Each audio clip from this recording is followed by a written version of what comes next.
Atos, capítulo 17, versículo 24. O Deus que fez o mundo e tudo o que há é o Senhor dos céus e da terra. E não habita em santuários feitos por mãos humanas. Pai, esta é a tua palavra e a nossa oração nessa manhã é que o Senhor possa ministrá-la nos nossos corações pelo poder do teu Espírito Santo, que a tua palavra possa ir ao encontro de cada vida de maneira individual, ó Deus, e nós saímos daqui cada vez mais comprometido com o Senhor. Obrigado por tudo, em nome de Jesus. Amém e amém.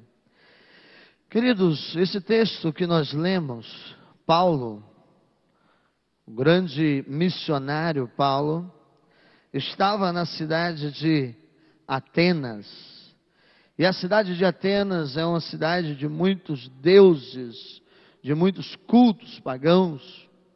E o templo de Atenas era um templo que tinha uma quantidade gigantesca de deuses. Tinha deuses para todos os gostos, todos os costumes, todos os povos. E a Bíblia diz que Paulo chega em Atenas, ele começa a pregar o Jesus Cristo, e as pessoas começam a se inquietar com o que Paulo estava pregando. E Paulo, olhando para o templo, ele viu um altar levantado a um Deus desconhecido.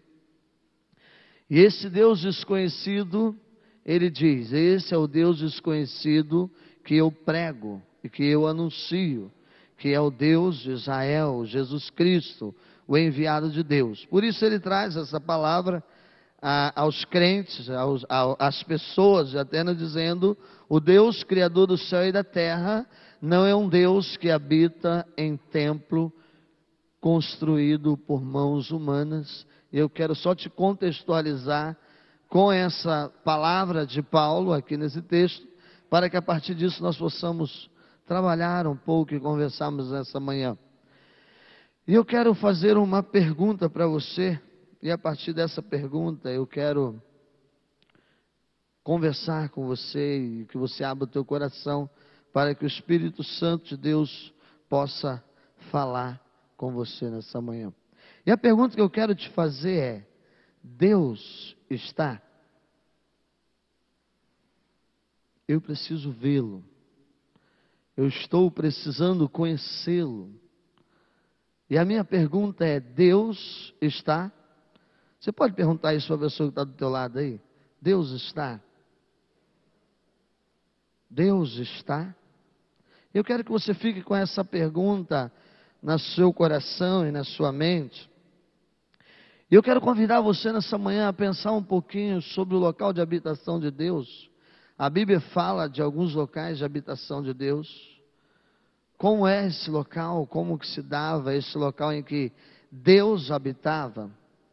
E quando nós olhamos para a Escritura Sagrada, no livro de Gênesis, no capítulo 2 de Gênesis, do versículo 8 a 14, capítulo 3, versículo 8, ali a palavra vai revelar o primeiro local de habitação de Deus. A Bíblia diz que o Éden era um local onde se fazia presente Deus, onde Deus estava presente. A partir de uma leitura no capítulo 3, versículo 8, eu costumo dizer que o Éden era o local da caminhada de Deus, onde Deus saía para caminhar à tarde, para andar, para contemplar a beleza da sua criação. Aqui na nossa região não tem tantos jardins botânicos, né? Mas quem já foi para o lado do sul do Brasil, quem foi em Curitiba, sabe que os jardins lá de Curitiba, o Jardim Botânico de Curitiba é algo lindo, tremendamente bonito. É um lugar que só de você estar ali, você sente. Quem conhece? Quem já foi no Jardim Botânico de Curitiba? Algumas pessoas. É bonito? Lindo, né? Lugar maravilhoso. E existem muitos lugares bonitos no nosso Brasil. E quando eu olho para o Jardim Botânico de Curitiba, o dia que eu tive o privilégio de ir lá, eu fiquei imaginando e tentando imaginar o que era o Éden, porque no livro de Gênesis, Deus vai falar que o Éden era um lugar de árvores belíssimas. E talvez você, por mais que você ande num jardim bonito, ou você tenha visitado outro país e conhecido grandes lugares, eu vou dizer que provavelmente você não conheça nenhum jardim que lá tinha simplesmente pedras preciosas, ouro, né? Eu fico imaginando o que é você que está caminhando e vendo uma pedra de ouro assim, uma pedra gigante de ouro. E a Bíblia diz que o jardim do Éden era um lugar que tinha pedras de ouro, muitas pedras de brilhante. Já imaginou, Solange, quantas joias você ia? Olha, você que gosta. Irmãos, eu fico tentando trazer à minha mente, Célia, essa imaginação do que era o Éden. Porque a gente ouve falar que no Éden tinha 3 rios. Se tinha 3 rios, tinha peixe. Se não tinha pecado, não tinha contaminação. Por isso a água daquele rio, eu fico imaginando que era uma coisa assim, tremendamente pura e bela e transparente, onde você contemplava todos os peixes. Quem já foi para o Mato Grosso do Sul, a cidade de Bonitos, isso mesmo. Bonito tem um rio que é um negócio fantástico, porque você vê tudo lá, né, porque a água é transparente. E eu fico imaginando o que era o Éden, esse local da habitação de Deus. E Gênesis capítulo 3 vai dizer que Adão e Eva ouviam a voz do Senhor, que passeava ao pôr do sol pelo jardim. Se tudo não fosse tão perfeito, ainda tinha a presença do próprio Deus. Algo tremendo. Esse é a narrativa desse local de habitação de Deus que é o Éden. Porém, nós sabemos que o homem pecou. O homem pecou. E só para concluir o Éden, quem gosta de fruta, muita fruta, né? E frutos bons, coisa boa é você sentar debaixo de um pé de manga e pegar a manga e expor uma manga natural, né? Quem gosta de manga, talvez você goste de uva, de maçã, de pera, e tudo que você imaginar lá tinha, e tinha com qualidade, né? Imagina você pegar um morango perfeito, sem nenhuma contaminação. Esse era o Éden. Mas o homem pecou, e a Bíblia diz que o homem caiu. Por natureza, o homem foi tirado desse local de habitação de Deus, porque o homem transgrediu a lei de Deus, assim, o homem pecou, ele desobedeceu a Deus.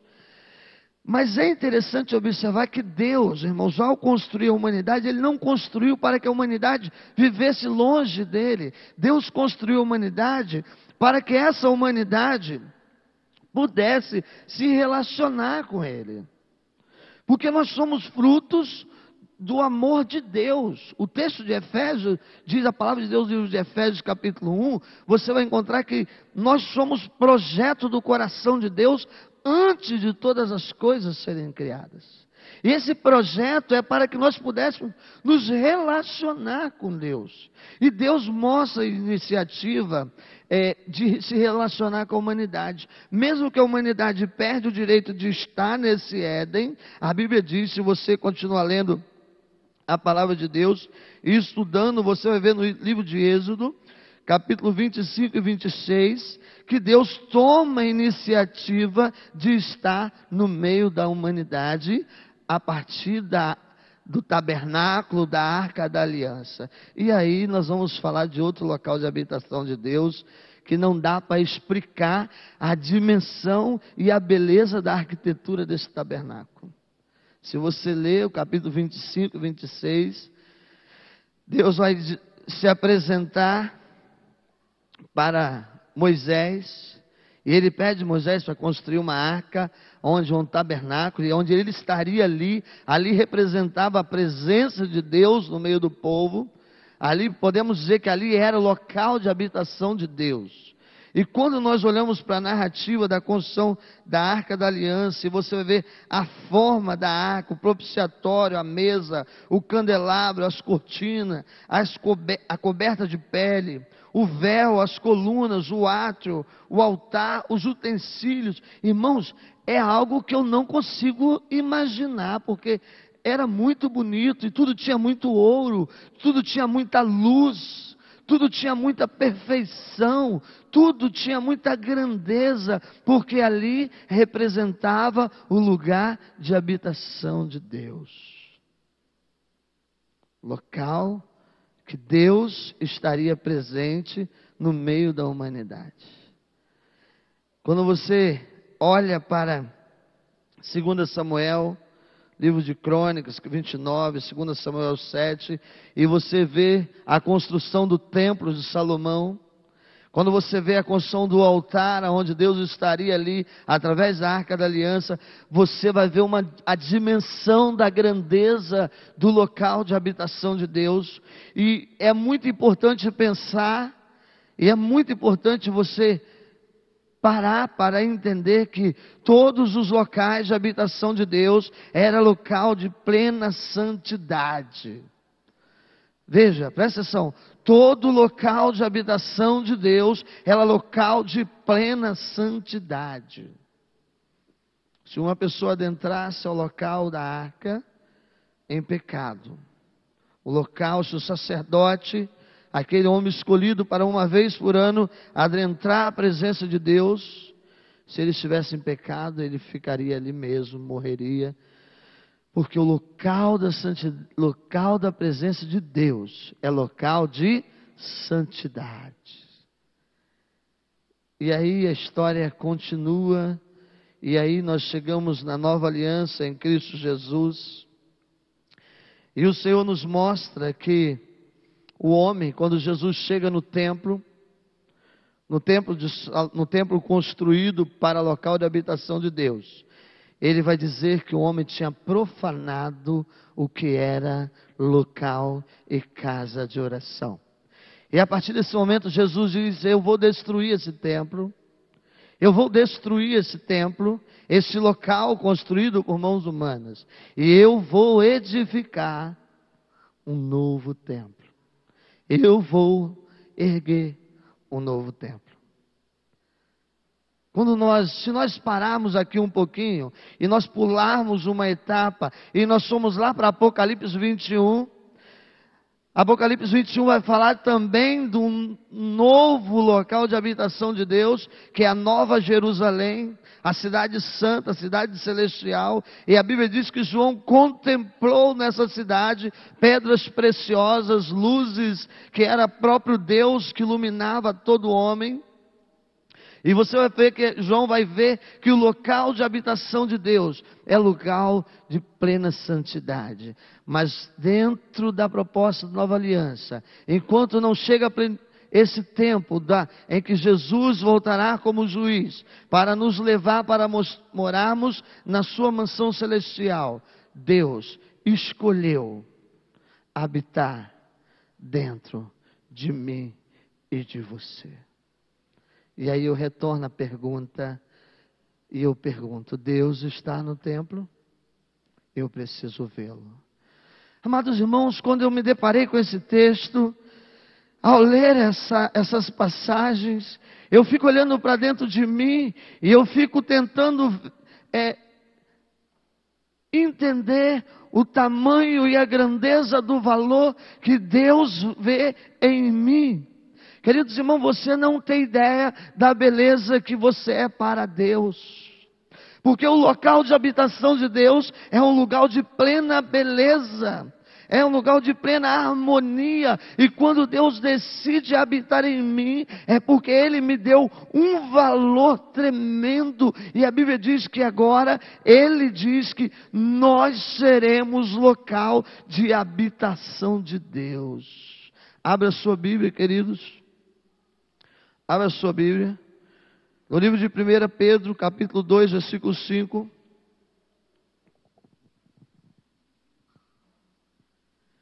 Alguém pode ler esse texto para mim? 1 Pedro capítulo 2, versículo 5. Eu quero pedir outro irmão para ler Efésios 2, 21 e 22.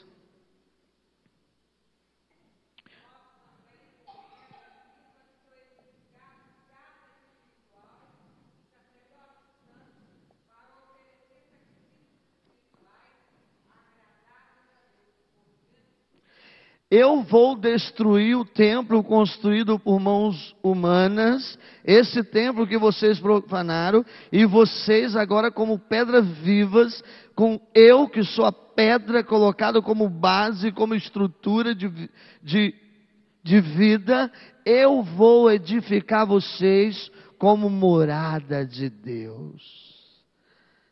Amados irmãos, isso precisa trazer uma reflexão muito séria e muito comprometedora da minha vida. Porque, queridos, veja só, o Éden é uma expressão da existência de Deus. Porque a Bíblia diz no Salmo 19 que a natureza proclama a glória de Deus.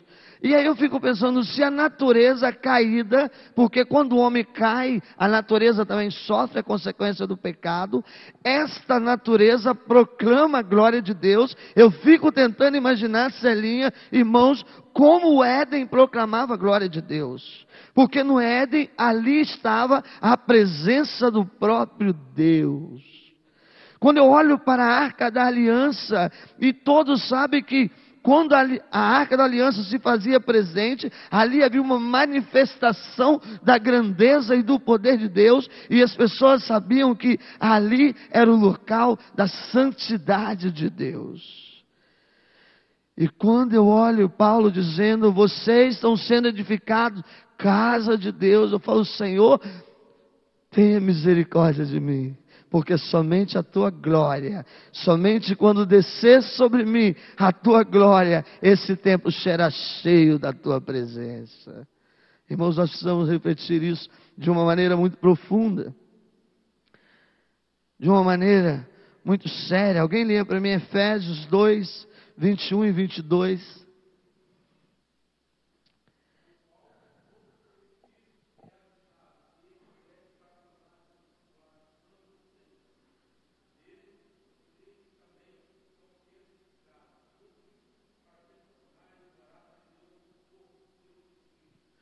Pelo Espírito Santo, vocês estão sendo construídos e feito morada de Deus. Eu preciso ver Deus. Ele está? Ele está na minha vida? E aí eu quero trazer você para o que Paulo vai dizer. E o comprometimento, e aqui Paulo nos coloca numa responsabilidade tremenda. Capítulo 3 de 1ª carta aos Coríntios. Versículo 16 e 17. E Paulo estava chamando a atenção da igreja que estava em Corinto, porque na igreja de Corinto a glória desse templo estava sendo ofuscada pelos problemas que a igreja estava enfrentando, pelo aquilo que a igreja estava permitindo que entrasse. Veja só, Paulo escreve aos Coríntios, porque a igreja estava enfrentando uma série de problemas, uma série de questões que estavam ofuscando esse templo, essa glória de Deus.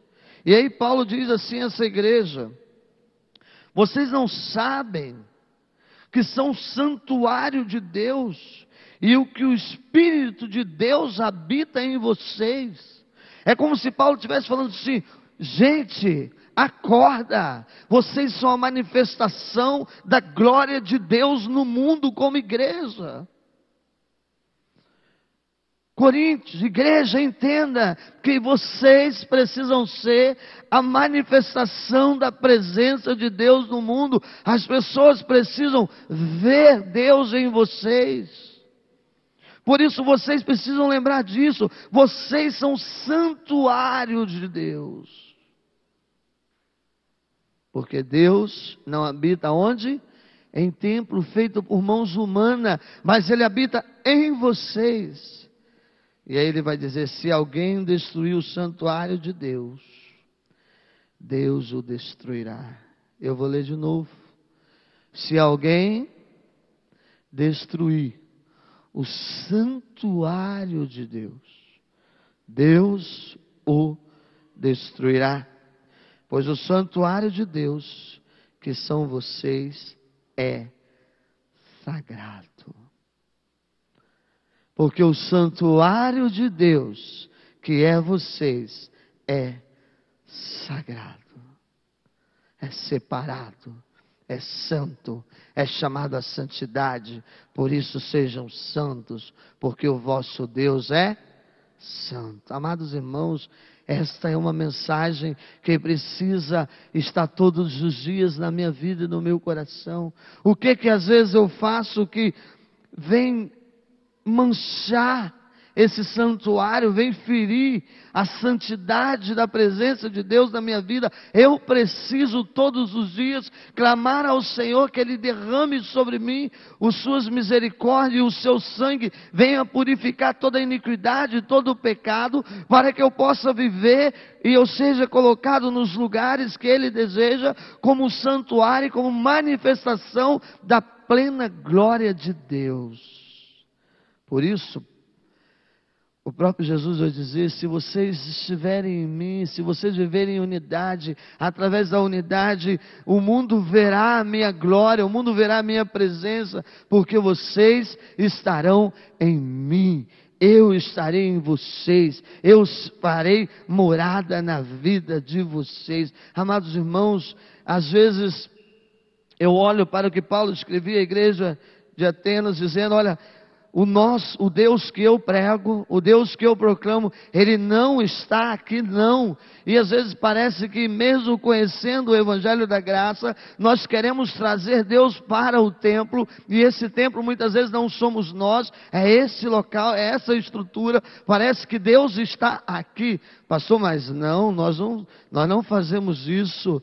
Nós já sabemos que nós somos santuário, mas às vezes nós carregamos alguns ditos, e aí nós estamos preocupados porque a casa do Senhor não é lugar de entrar de boné, a casa do Senhor não é lugar de entrar com tal coisa, ou a casa do Senhor não é lugar de vestir tal roupa, mas às vezes nós andamos pelo mundo de maneira completamente contrária a tudo isso, porque nós achamos que Deus está no templo, nessa estrutura. E eu quero dizer uma coisa para você, meu irmão: Deus entra na sua vida para ser presente todo o tempo da sua vida. Por isso Rick Warren vai dizer que adoração é estilo de vida. Adoração é estilo de vida. Tudo que eu faço que vem ofuscar a glória de Deus, eu estou destruindo o santuário de Deus. Tudo que eu faço que vem ofuscar a presença de Deus na minha vida, eu estou destruindo o santuário de Deus. E às vezes nós falamos de destruir o santuário, e aí nós pensamos, nós usamos muito esse texto para falar: olha, meu irmão, você não pode fumar, porque quando você fuma, você está destruindo o santuário de Deus, você não está cuidando da sua saúde, você precisa cuidar do seu físico, do seu corpo, de maneira saudável, você precisa ir ao médico, porque o nosso corpo é santuário de Deus.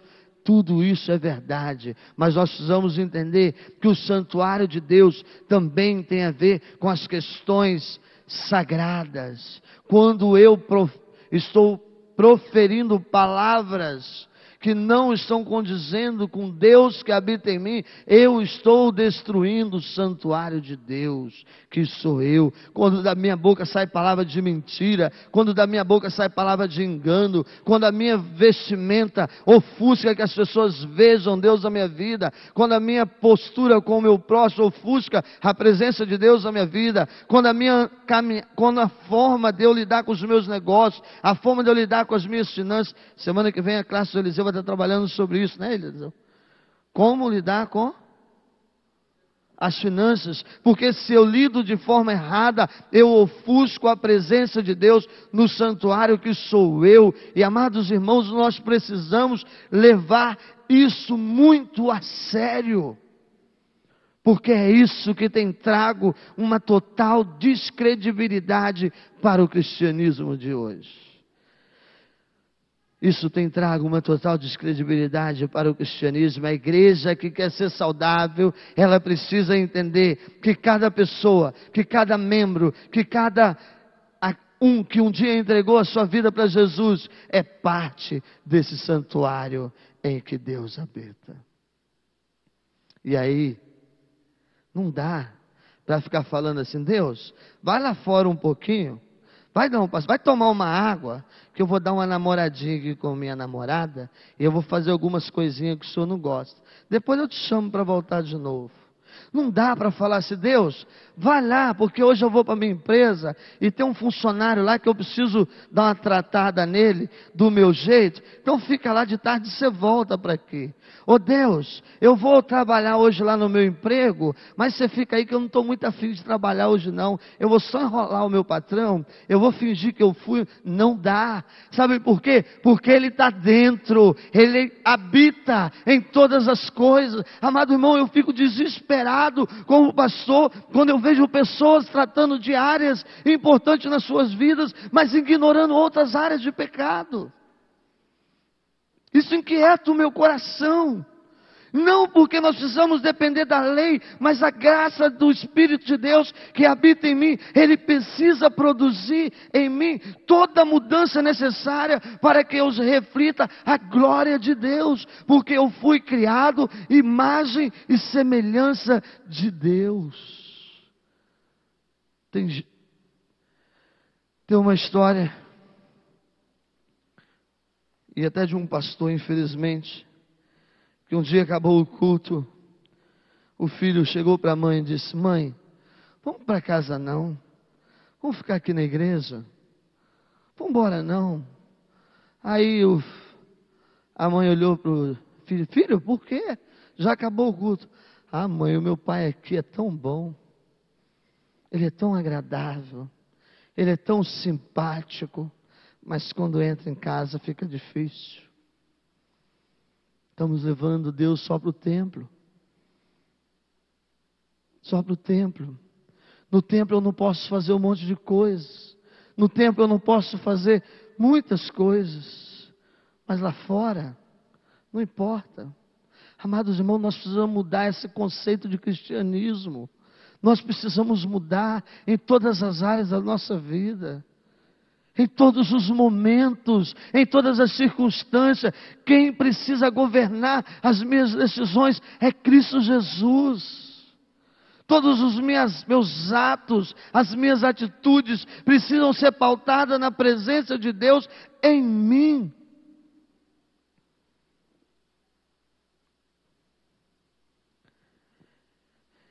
Porque Deus precisa ser visto através da minha vida. Deus precisa ser revelado para as pessoas através de mim.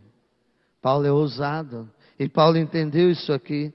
Paulo entendeu que ele era morada de Deus. Paulo entendia que ele era local de habitação de Deus, que ele era santuário vivo de Deus. Por isso Paulo vai dizer: sejam imitadores de Cristo como eu sou. Vejam o Cristo que está em mim, olhem para mim e me sigam, porque eu estou imitando a Cristo. Irmãos, isso é um cristianismo que nós não queremos, que no contexto geral as pessoas não querem, porque as pessoas vão dizer: não olhe para mim, porque se você olhar para mim você vai cair.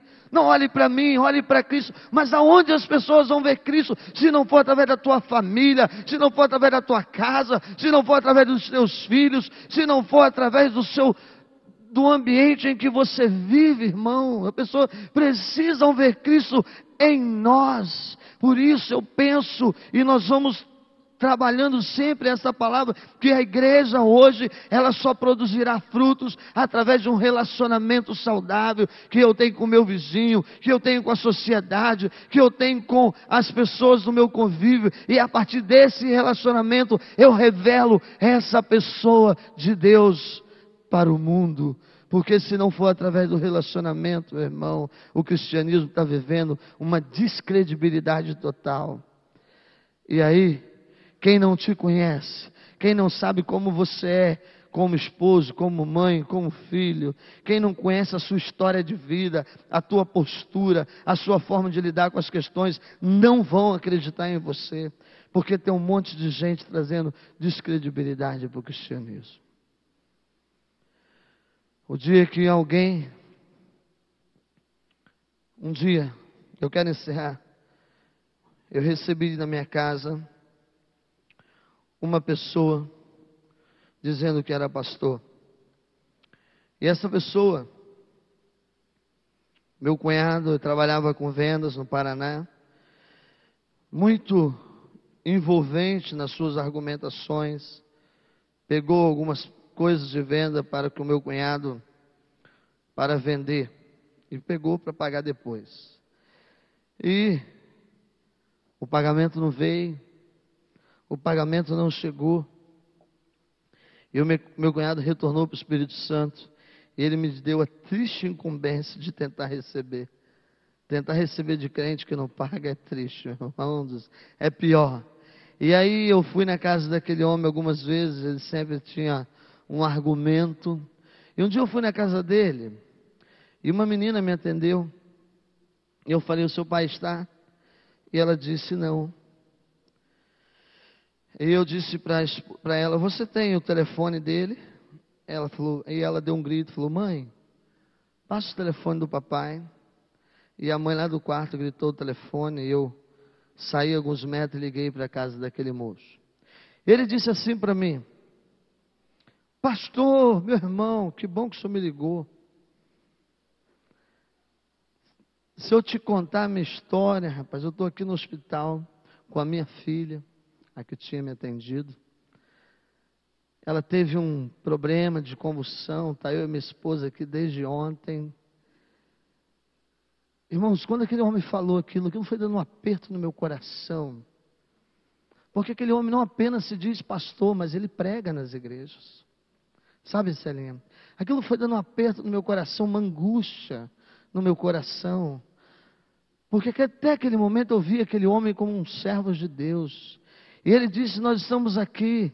Eu, minha esposa, minha filha teve uma convulsão, o negócio está complicado. Eu não vou nem te falar o resto. E eu tinha saído da casa dele naquele momento, falado com a filha, com a esposa. Eu desliguei o telefone, depois eu liguei para ele novamente. E as minhas palavras para ele foi, querido, só quero te pedir uma coisa. Para de ficar falando que você é servo de Deus. Eu só te peço isso. Para de trazer escândalo, de trazer descredibilidade para uma palavra que é tão santa, que muda a história da humanidade, que transforma o homem. Querido, para de fingir uma religião que não existe, um reinado que nunca entrou no teu coração. Para, porque isso, além de te matar, está matando mais pessoas. Para. Vamos viver um cristianismo autêntico, que seja da existência de Cristo em nós, que eu digo a verdade, porque eu preciso dizer a verdade sempre, ainda que a minha verdade talvez não caia de uma maneira tão agradável nos seus ouvidos, mas eu preciso ser autêntico, eu preciso dizer a verdade, eu preciso ser transparente. Vamos parar de viver um cristianismo daquilo que eu acho, daquilo que eu penso, daquilo que eu quero, daquilo que eu idealizo, mas que Cristo, o evangelho de salvação, da graça, do amor, possa entrar dentro de nós e assim produzir transformação no mundo em que nós estamos inseridos, irmãos, porque senão não existe evangelho. E eu disse para aquele homem, não precisa mais me pagar, porque nós não nos precisamos, irmãos, nos submeter a pessoas assim. ainda que o valor ficou para trás. Nós não precisamos, porque nós temos um Deus que zela por nós, que cuida de nós. Nós não dependemos dessas coisas, porque fiel é aquele que tem cuidado de nós. E eu quero dizer uma coisa para você, irmão. Ao sair daqui nessa manhã, você vai sair daqui e você é templo do Espírito Santo de Deus. Você é morada de Deus. Não deixe que a igreja tire isso de você. Pastor, isso não é heresia não, irmão. Às vezes pela igreja nós ofuscamos a glória de Deus. Às vezes para defender dogmas, às vezes para defender costumes, às vezes para defender tradicionalismo, nós matamos pessoas, seres humanos. Nós humilhamos, nós ofendemos, nós ferimos em defesa de uma estrutura. E eu quero dizer uma coisa para você, meu irmão. Deixe Cristo que habita em você produzir toda a obra de transformação através da tua vida. A Bíblia diz que nós sairíamos como luz, e aonde nós chegássemos, as pessoas veriam a luz de Cristo que habita em nós. Aonde nós plantássemos as plantas dos nossos pés, ali estaria a manifestação do reino de Deus. O que tem feito com que a glória de Deus seja ofuscada na tua vida? Feche seus olhos agora. Fale com Deus. Que a graça de Jesus possa inquietar o nosso coração e tirando tudo que vem profanar o santuário de Deus. Há muitas menções na Escritura Sagrada de homens que levaram para o santuário aquilo que entristecia o coração de Deus. Pessoas que pagaram preço porque levaram coisas que ofendia e feria a santidade de Deus. Às vezes nós trazemos coisas, carregamos deuses. Querido, não deixe que o Espírito Santo de Deus seja ofuscado na tua vida, mas que Ele produza transformação através do seu relacionamento com todas as pessoas que estão à sua volta.